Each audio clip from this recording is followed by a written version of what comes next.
Hi, Assalamualaikum to Dr. Sami Ali and fellow friend. I am Muhammad Syami and this is my group members. First, Muhammad Hidayatun Naim, Abdul Syafiq Nazirul and Muhammad Syarul Munir. So today we're going to present about interpersonal communication competencies. Thank you for the introduction. Communication is our connection to humankind. In its broadest sense, is an interaction including the intentional or unplanned exchange of importance. One individual does or says something subsequently captivating in emblematic conduct, while others see how was done or said and characteristic effective. At whatever point you notice or offer importance to conduct communication is occurring.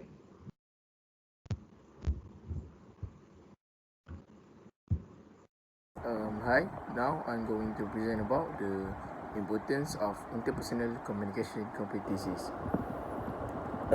Great interpersonal skills assist you with imparting all the more viably with loved ones. This is probably going to be especially significant with your accomplice. For instance, having the option to give and get criticism successfully with your accomplice can assist with settling little issues between you before they become large issues. There is more about this and different parts of utilizing interpersonal skills at home. Uh, at home. So, customer, there are obviously a few positions where interpersonal skills are especially significant. Customer confronting jobs, for example, this and client relations, the executive are probably going to determine great interpersonal skills as an essential. Nonetheless, there are various other more subtle positions and professions where interpersonal skills are likewise essentially significant. These include healthcare management, including specialists, medical caretakers, and other medical care experts. Having the option to tune in to and converse with patients and their families is a fundamental skill, as is having the option to give terrible news in a touching manner. We nearly underestimate these skills in medical service expert. However, we additionally realize how annihilating the circumstance can be the point at which these experts will helpless skill and neglect to communicate adequately. Second is financial counsel and business. Monetary counselors and specialists should have the option to listen cautiously to their clients and comprehend both what they are saying and what they are not articulating. This empowers them to give proposals that match their customers' necessities. Poor interpersonal skills imply that they will think that it's harder to fabricate direct client relationships and to comprehend client needs. And last is computer programming and advancement. This region is frequently considered as a definitive area for nerds, with the suspicion that interpersonal skills that are not fundamental. Be that as it may, specialized designers progressively need great interpersonal skills to comprehend their clients and to have the option to interpret between the specialized and the useful. Interpersonal skills are the skills we use when occupied with up close and personal communication with at least one others. That's all from me, so I will give to the next presenter. Thank you. Hi, my name is Muhammad Syarul Munir bin Muhammad and I will present about our survey finding. So on 1st June 2021, we conducted a survey about interpersonal communication competencies. So the survey was conducted using online platform which is by Google Form. There are 20 respondents from student University Technical Malaysia Melaka, which is from student year 3 and 4. There are 5 scale in the answer option that can be chosen by the respondent, which is 1 for almost never, 2 for the rarely, 3 in the scale is for sometimes, 4 for often, and 5 for almost always. So the total point that the respondent get from their response will reflecting their communication behavior based on this point, which is 1 until 50 for low interpersonal competencies, communication competencies, 51 until 100 for moderate interpersonal communication competencies, and 101 until 150 for high interpersonal communication competencies. So from 20 respondent, we get 11 of respondent, which is 55% is are male, and 9 respondent are female. From 20 respondent that we get, 11 of them are in year 3 and 9 of them are in year 4. So all of them, 55%, which is 11 of them not have experience in association, and 45%, which is 9 of them experience in association.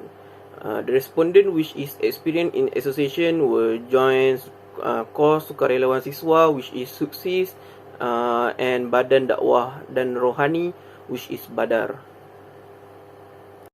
So the bar chart show the total score for 20 respondent.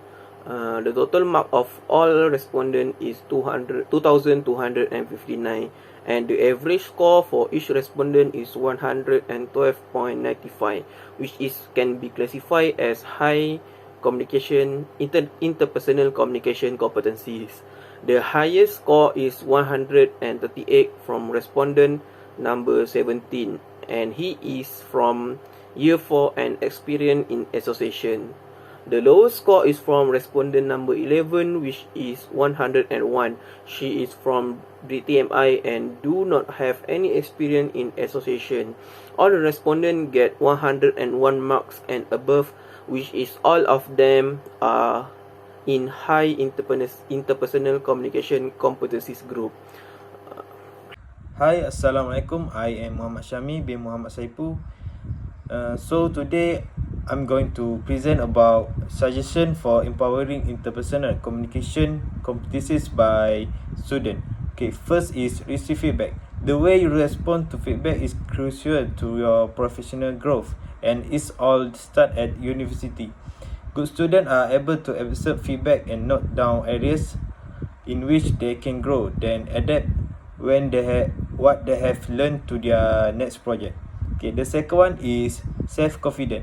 A large number of students starting university are somewhat shy or eager to progress. By the time of graduation, they will be in a position where they have to do work among peers and usually out of their comfort zone. Self-confidence means membership of people, which allow you to build stronger relationship with colleges. Okay, the third one is work ethic. And the fourth is overcome stress. As not yearly, university can be stressful experience. This is where we practice self-care to ensure that we meet deadline and stress does not negatively impact us. The next is listening skill. At university, good listener will accept the opinions of others and will develop their communication skills as long as they listen carefully and absorb information. The last one is body language. Body language is closely related to self-confidence. Body language is a clear indicator of self-confidence and self-awareness. That's all from me. Thank you. Okay, thank you. For the strategies of interpersonal communication competency development, there are 7 points, which is the first one is cultivate a positive outlook. A positive outlook. Teach yourself to be optimistic by reminding yourself of the positive aspect of your life and work on a daily basis. Set aside your emotion till after work if you are upset about something personal. If you are worried about a job problem, try to focus on the positive aspect of the scenario. Second is control your emotion. It's not a good idea to be extremely emotional at work. Take a deep breath and calm down whether you are very annoyed, gravely depressed, or ecstatically delighted. Always express oneself calmly and patiently. The third is knowledge other expertise. Allowing your coworker to know your value their expertise is one of the most effective method to develop trust at work. Inquire about their involvement in project and be sure to offer credit where credit is due. Next, show interest to colleague. You spend 8 hours a day working side by side with your coworker. It's only natural that you learn something about their life. Make it a point to learn about your coworker priorities. It will assist you to strengthen your bonds with them. Practice active listening. Maintain eye contact with the speaker, nod your head, and repeat what he or she says in your own words to accomplish this. The speaker will feel valued and you will remember the topic more easily afterward. Next, practice empathy. By putting yourself in other people's shoes, you can get a more balanced perspective on things. This can help you build empathy for others, which help you create solutions that are beneficial to all parties concerned. For the last, maintain relationship. Connect with old classmates and co-workers on social media or via email and attempt to meet up in person every now and again.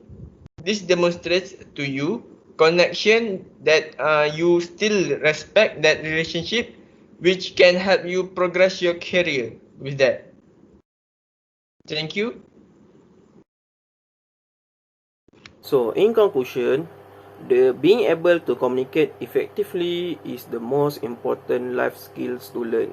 Involvement of any team activity such as joining clubs and association is important to hone communication skill. This can be proved by our survey, which is the highest score is from a person who experienced in joining association activities, and the lowest person who get the lowest score is from a person who don't have any experience in association and clubs activities. So the communication skill need to be emphasized and trained from an early stage. So the parent must need to play a role in educating their children on communicating techniques from an early stage. Lastly, the role of government is to place communication education as an important subject in primary and secondary school. So that all from us. Thank you very much.